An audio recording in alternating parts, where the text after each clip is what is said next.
প্রিয় ভিউয়ার্স, মা বাবা, ভাই বোনেরা, আসসালামু আলাইকুম রহমতুল্লাহি ওয়া বারাকাতুহু। আজকের পর্বে আমি ধন দৌলত, রিজিক এবং নেক হায়াত পাওয়ার জন্য আল্লাহর কোরআনুল মজিদ এবং নবীদের শিক্ষা থেকে কিছু বলবো। নবী করিম সাল্লাল্লাহু আলাইহি সাল্লাম 63 বছর হায়াত পেয়েছিলেন। এই 63 বছরে নবীজির দুনিয়াতে কোরআন মোতাবেক কর্ম পূর্ণাঙ্গভাবে পালন এবং শেষ করিয়াছেন। তাই আল্লাহ পাক নবী করিম সাল্লাল্লাহু আলাইহি সাল্লামকে ইহজগৎ থেকে পর্দার আড়ালে নিয়েছেন।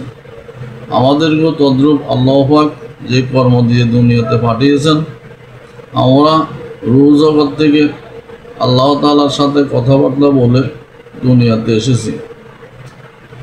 সেই কথা বরখেলাপ করিলে আল্লাহ যখন দেখেন আমাকে দিয়ে দুনিয়াতে আর প্রয়োজন নেই, তখন আমাকে আপনাকেও দুনিয়া থেকে উঠিয়ে নিয়ে যাবেন। এটার কোনোই বিকল্প ব্যর্থ হবে না। দান করিলে ধন বাড়ে। শরীয়তের দৃষ্টিতে 1-এ 70 গুণ, 10-এ 700 গুণ বাড়ে। শরীয়ত ঠিক রেখে মা বাবা, ভাই বোন, পাড়া প্রতিবেশী, আত্মীয় স্বজন, ধনী গরিব সবার সাথে সম্পর্ক রেখে দুনিয়াতে চলিলে, নেক কাজ করিলে নেক কারণে হায়াত বাড়ে। আল্লাহ পাক কোরআনুল মজিদে 82 বার নামাজ কায়েমের কথা বলেছেন। 83 বার নামাজের সাথে যাকাত দান, খয়রাত এর কথা বলেছেন। যাকাত দান, খয়রাত এইগুলো নেক হায়াত বাড়ার অবলম্বন। নিজের সন্তান সন্ততিগণও আল্লাহ পাক আমাদের কাছে আমানত হিসাবে দিয়েছেন। তাদেরকে নিয়ে অতিরঞ্জিত কিছু করা যাবে না। সব কিছু মিলিয়ে আল্লাহ পাক যখন দেখেন আমার আর দুনিয়াতে প্রয়োজন নেই, তখন আল্লাহ পাক আমাকে আপনাকে দুনিয়া থেকে ওনার সান্নিধ্যে নিয়ে যাবেন। তাই অকাল মৃত্যুতে আমরা কেহ যেন হাই হুতাশ না করি। আল্লাহ পাক যাহা করেন মঙ্গলের জন্যই করেন। আল্লাহ পাক সবাইকে বুঝার তৌফিক দান করুন। দুঃখে চোখে পানি এসে যায়,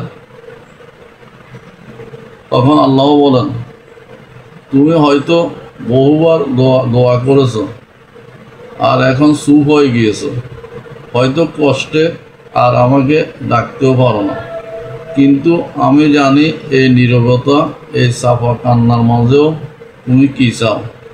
আমি শুধু মুখের শব্দ শুনি না, হৃদয়ের ভাষাও বুঝি। তুমি চাইলেও না চাইলেও আমি তোমার খবর রাখি, কারণ আমি দয়াময়। আমি কখনো তোমার নীরব প্রার্থনাও বৃথা যেতে দিই না। তুমি হারিয়ে গেলে আমি তোমাকে পথ দেখাই, অন্ধকারে পড়লে আমি তোমার জন্য আলো জ্বালাই। তুমি যখন ভাবো আমার দিকে কেউ নেই, আমি তখনও বলি আমি আছি, কারণ আমি তোমার রব। আমি কখনো তোমাকে ছেড়ে যাই না। আমিন ইয়া রাব্বুল আলামিন। বিসমিল্লাহির রহমানির রহিম। শুক্রবার কবরবাসীরা অপেক্ষা করে থাকে। হাদিসে এসেছে, রাসূলুল্লাহ সাল্লাল্লাহু আলাইহি সাল্লাম বলেছেন, শুক্রবার কবরবাসীর জন্য প্রিয় দিন। এই দিনে তাদের আত্মীয় স্বজন যদি তাদের জন্য দোয়া করে, কোরআন তেলাওয়াত করে বা দান খয়রাত করে, তাহলে তাদের রূহ খুশি হয়, যেমন শুকনো জমিনে বৃষ্টি নামল। এক সাহাবী তার ভাইকে স্বপ্নে দেখলেন, যিনি মারা গিয়েছিলেন। তিনি জিজ্ঞেস করলেন, তোমাদের অবস্থা কেমন? মৃত ভাই কান্না ভরা কণ্ঠে উত্তর দিলেন, আমরা আল্লাহর রহমতের মধ্যে আছি, কিন্তু শুক্রবারের দিনের অপেক্ষা আমাদের সবচেয়ে চেয়ে থাকতে হয় বেশি, কারণ এই দিন আমাদের কবরের অন্ধকার দূর হয়, আর আমাদের পরিবার পরিজন যদি দোয়া করে আমরা আলোর সাগরে ভেসে যাই। কবরবাসীর জন্য শুক্রবার বেশি বেশি করে দোয়া করবেন, এইটুকু অনুরোধ রইল। আমিন ইয়া রাব্বাল আলামিন। জগৎ এবং পরজগতের ঘটনা আমাদের প্রত্যেকের জন্য আল্লাহ তাআলা ইহজগৎ, পরজগৎ, রূহ জগৎ, মায়ের গর্ভজগৎ এই 4টি স্তম্ভ দিয়ে সৃষ্টি করেছেন। আল্লাহ তাআলার সাথে অনেক কথোপকথন বলে আমরা এই 4টি জগৎ ঘুরতে এসেছি। যার যার কর্মফলের জন্য সেই দায়ী। গত 1 মাসে আমার নিজের মধ্য থেকে 2টি ঘটনা আপনাদেরকে শোনাব, বোঝার চেষ্টা করিবেন। প্রথম ঘটনা, মায়ের গর্ভে 8 মাসেরও অধিক সময় অবস্থান করে দেহ, আকার, আকৃতি, শরীর, আত্মা বা রূহ সবই পেয়েছিল, কিন্তু ইহজগৎ বা দুনিয়া জগৎ আসার পূর্বেই আল্লাহ পাক সে আত্মাকে উঠিয়ে নিয়ে গিয়েছেন। দেহটাকে আমরা আজিমপুর অবস্থানে সাহিত্য করে এসেছি। এই যে উপলব্ধি আপনাদেরকে বুঝিয়ে বলতে পারবো না। শুধু চোখ বন্ধ করে আল্লাহর লীলা খেলা একটু বোঝার চেষ্টা করিবেন। আল্লাহ পবিত্র কোরআনে বারবার বলেছেন, এই রহস্যগুলো বুঝতে পারবে তবে তুমি মুমিন ব্যক্তি হতে হবে। এই মৃত বাচ্চাটার জন্য তার মা বাবা যে হারে কান্নাকাটি হাই হুতাশ করেছে, তারা তাকে দুনিয়াতে 1 মুহূর্তের জন্য পায় নাই। এত যে মায়া কান্না, দুনিয়াতে বাচ্চাটিকে ফেলে তারা যে কি করত আল্লাহই ভালো জানেন। তিনি সবার মনের খবর রাখেন। ওনার কুদরত বুঝা বড় দায়। সুবহানাল্লাহ, আল্লাহু আকবার, আল্লাহু আকবার। দ্বিতীয় ঘটনা, আমার আপন ছোট ভাই, প্রাণপ্রিয় একটিমাত্র ভাই, 15 বছরের ছোট, 1979 সালে জন্ম, 22/9/2025 সালে ব্রেন স্ট্রোক করে সন্ধ্যা 7টায় চোখ বন্ধ করেছে। দুনিয়ার দিকে আর তাকায় নাই। 24/9/2025 বুধবার লাইফ সাপোর্ট থেকে ডাক্তার ঘোষণা দেয় সে পৃথিবীতে আর নাই। তখন বেলা 3টায় বাংলাদেশ সময়। সে পরিবার নিয়ে দীর্ঘদিন প্রবাসে থাকে।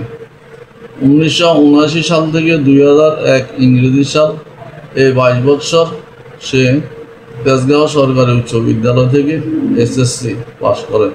সরকারি বাংলা কলেজ এবং কম্পিউটার কাউন্সিল থেকে ডিপ্লোমা কম্পিউটার ইঞ্জিনিয়ার হিসাবে পাশ করে বের হয়। ঢাকা লায়ন্স ক্লাবের ডিস্ট্রিক্ট গভর্নরের PA হিসাবে কিছুদিন কাজ করে। 2003 সালে প্রবাসে যায়। 4 বছর প্রবাস জীবন শেষ করে দেশে এসে বিয়ে করে। পুনরায় 1 বছর প্রবাস জীবনের মধ্যে এক ছেলের বাবা হয়। 2009 সাল থেকে 16 সাল পর্যন্ত বাংলাদেশে চাকরি করে। 2017 সাল থেকে পুনরায় পরিবার নিয়ে প্রবাসে মৃত্যুর দিন পর্যন্ত সর্বমোট 23 বছর কর্মজীবন, মোট 46 বছর হায়াত নিয়ে দুনিয়াতে এসেছে। আমার 15 বছরের পরে দুনিয়াতে এসে আবার দুনিয়া থেকে বিদায় নেওয়া, এই যে আমার জন্য কত বড় বেদনাদায়ক তাহা বলে বোঝাতে পারবো না। আল্লাহ পাককে ধন্যবাদ, সকল প্রশংসা তাহারই। তিনিই ভালো জানেন, বুঝেন। তিনি যাহা করেন আমাদের মঙ্গলের জন্যই করেন। প্রবাসে গিয়ে তার দ্বিতীয় সন্তানের জন্ম। প্রথম সন্তান 17 বছর, দ্বিতীয় সন্তান 7 বছর বয়স। আল্লাহ পাক এই শিশু বাচ্চাদের ধৈর্য এবং শোক সহনের ক্ষমতা দান করুন, আমিন। তাহার এ অকাল মৃত্যুর পিছনে আল্লাহর কি রহমত, কল্যাণ রয়েছে তিনি ভালো জানেন। আমরা এবং তাহার পরিবার হয়তোবা কিছু উপলব্ধি করতে পারব। তার গত 23 বছরের কর্মকাণ্ড এবং হায়াত এবং রিজিক শেষ হয়ে যাওয়া এবং সর্বশেষ আল্লাহ পাক তাকে দুনিয়া থেকে উঠিয়ে নিয়ে যাওয়া, স্ত্রী, সন্তান, সন্ততির হক আদায়, মা বাবার খেদমত, ভাই বোন, পাড়া প্রতিবেশীর প্রতি সদয় দৃষ্টি, আত্মীয় স্বজনের খেদমত, দান খয়রাত, যাকাত, ফিতরা আদায়, সব কিছু মিলিয়ে যে হয়তো বুঝতে পারবো, তবে আল্লাহর পক্ষ থেকে বক্তব্য বুঝবে, তবে তুমি মুমিন ব্যক্তি হইতে হবে। আল্লাহ পাক আমার ভাইকে মুমিন ব্যক্তি এবং আল্লাহর মনোনীত হিসাবে কবুল করুন, আমিন রাব্বুল আলামিন। ভালো লাগলে লাইক কমেন্ট শেয়ার করবেন। পরবর্তী পর্বের জন্য অপেক্ষা করেন। ভ্রমণ কাহিনী নিয়ে আসিতেছে। আসসালামু আলাইকুম ওয়া রাহমাতুল্লাহি ওয়া বারাকাতুহু। সবাইকে ধন্যবাদ।